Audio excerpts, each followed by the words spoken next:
ছোলা মশলা বানাবো আজ, অসাধারণ খেতে লাগে।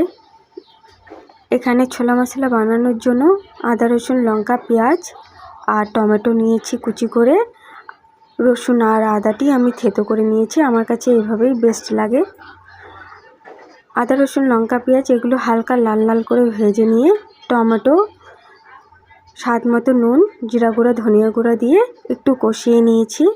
সেদ্ধ করা ছোলা তারপরে দিয়ে একটু ভাজা ভাজা করে নিয়ে অল্প একটু জল দিয়ে ভালো করে রান্নাটা করে নিচ্ছি। জল শুকিয়ে গেছে, এখন চাট মশলা আর ছোলা মশলা দিয়ে রান্নাটা করে নামিয়ে নিচ্ছি। আর সঙ্গে একটু বিলাতি ধনিয়া পাতা দিয়েছি। খেতে যা টেস্টি হয়েছে কি বলবো।